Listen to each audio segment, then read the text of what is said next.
So everyone, Razer has recently released the Huntsman V2 TKL. They also released a full-size version of the Huntsman, and they have improved it quite a bit, but it's still not perfect, and it's very similar to the previous version of the Huntsman keyboards. Most similarly to, I would say, the Huntsman Mini, this is very similar and close, and it even improves upon that keyboard a little bit as well, but it's still not perfect. But I think that this achieves the goal that Razer is looking to set, which is basically just a really fast keyboard with next to little compromises in terms of like gaming performance. But in terms of typing and everyday performance, this may or may not be what you're looking for because of the insane speed of this keyboard. So obviously this keyboard features Razer super famous RGB. It looks really good as always. They use double shot PVT keycaps, and then this one does retain that detachable USB Type-C cable that the previous Huntsman TKL as well as Huntsman Mini did have. The 6 and 9 degree typing angles are also available as well. And of course, the For Gamers by Gamers stamp many times on the back of the keyboard is back again and is exactly the same as the previous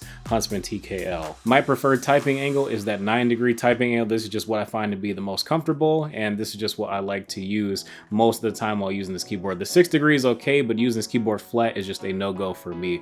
This USB cable is essential to use, and more or less you have to give up using custom coil cables. I haven't tried the Razer one, so maybe those work, but using these coil cables, I was having a hard time using this keyboard. I would get this really weird error where it would disconnect and reconnect from Windows over and over again, and it just wouldn't connect or work for longer than like a second. So I just found that kind of weird.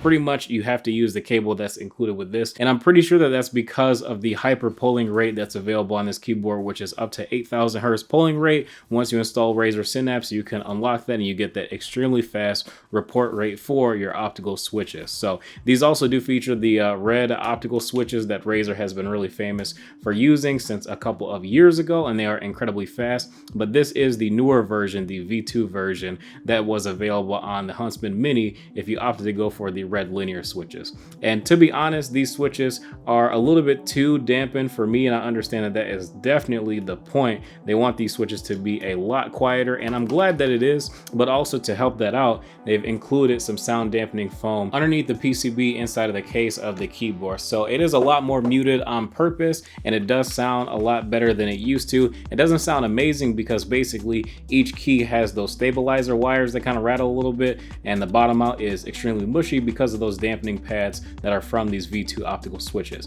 Now, the performance in game using this keyboard, it is pretty good. Your typing feel and sound, it's a little on the rocks for me. Like, it doesn't sound fantastic in the slightest. It's just very muted and a lot quieter than it used to be, which is great. The Huntsman was loud and it was quieter than the Elite of old, which had those purple clicky switches, which are still available on this if you want those loud and crazy purple clicky switches. I'm kind of interested to hear how that one sounds with the sound dampening foam. Like, I wonder, is it like as bad? But I'm just not a fan of the Razer clicky switches anymore. I was, like, I don't know, 4 or 5 years ago, but not anymore. And of course, with these switches being linear and relatively smooth, I really don't mind them that much. And the biggest issue that I can say that I have with this keyboard, other than the fact that I can't use whatever cable that I want, is just the fact that the stabilizers really do suck. And that is probably the biggest issue. Everything else from that point is going to be opinions, because this does use double shot PVT keycaps, which is pretty nice, and the keys, they just actuate with the ever so slightest touch. So if you just barely touch it, it's not an adjustable actuation point like you have on the Huntsman V2, the Wooting keyboard, or Apex Pro. A video between the Razer analog keyboard and the Wooting 2 is coming pretty soon, so don't forget to subscribe. But if you're going to use this thing to both game and type on, you're just going to have to get really used to touch typing on this keyboard, because if you bottom out your keys a lot, you will probably find that you will actuate these keys quite a bit. Now, I do appreciate that these switches are extremely light, and if you were considering getting the analog Huntsman and you know that you like very light switch springs, I would definitely go for the red linear version of the Huntsman TKL instead of going for that full-size Huntsman analog V2, because those switches are pretty heavy, and that's one of the things that I really don't like about that keyboard, and that we'll talk about in the full review of that board. But these are very easy to use for gaming, really easy to press quickly and go back and forth. And with that 8,000 hertz polling rate, it is a really fast experience. In terms of the sound of the keyboard, I really don't think it sounds that good. Does it sound better than the previous Huntsman? Absolutely. But does it sound amazing? Not really. It's quiet. The stabilizers suck. They feel okay, like they're lubed enough to feel relatively smooth, but they don't feel good.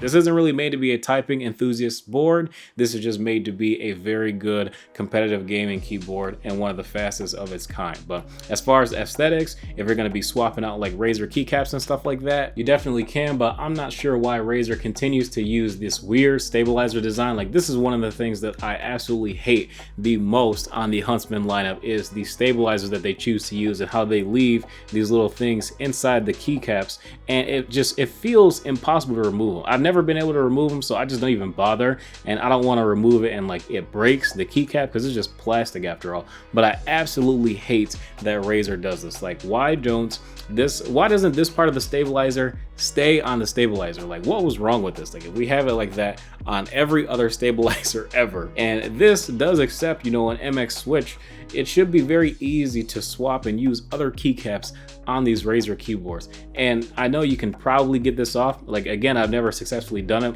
and I don't really care to try it. Like, it's just dumb. I don't know why Razer does that, but yeah, this is just super stupid. Now, with that being said, why don't they go back to using regular looking switches? Like, why does each switch have to have a stabilizer? Like, I just think that just doesn't really make a ton of sense. It probably has something to do with the fact that the optical mechanism is just kind of weird, but I just don't get it. Why don't they just use a regular looking switch that has optical properties that gives you the same performance? I'm sure it can be done. This just looks like the hard way to do everything, and I'm not quite sure why Razer does this. Same thing with the stabilizers. It just looks like the hard way to do that. I hope that they are able to fix this in the next versions and upcoming versions of the Huntsman keyboard. At minimum, I want to see the stabilizers go back to a normal MX style stabilizer design so that we can swap keycaps without having to fight with this stupid plastic thing on the stabilizers. Otherwise, would I daily this keyboard? I mean, I don't really see a need for having a keyboard that's this fast. I don't play Fortnite anymore, which, to be honest, is the only game where I see that this could be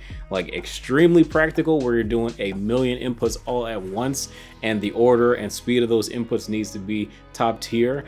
But other than that, I'm not really too sure like what other games this would be very good for, because I mean, any other regular FPS game, I'm pretty sure like a regular keyboard does you justice. But if you're looking for the absolute fastest keyboard just to have it with the fastest reporting rate and everything, then I guess this would be your option, and probably one of your better options at that. But more or less, this keyboard is pretty decent, and for the price of about 160 bucks, it's good, I guess, just because it offers some pretty unique specs. It's got decent keycaps, has removable USB Type-C, which that may or may not matter for you, because if your PC is like mine, for whatever reason, I have to use the wire that it came with, and it's not really working with those coil USB-C cables that I typically like to use, or even just other third-party USB Type-C cables. But if you're not looking to do a ton of crazy customization to this keyboard, and you're just looking for it to be a nice gaming keyboard, then this one with the red switches specifically is a really good option. Alright guys, that's gonna be it for this video. If you enjoy, feel free to drop a like and subscribe if you're new to the channel as well. This board will be linked in the description below if you want to check it out for yourself. But thank you again for watching. I will see you in the next video.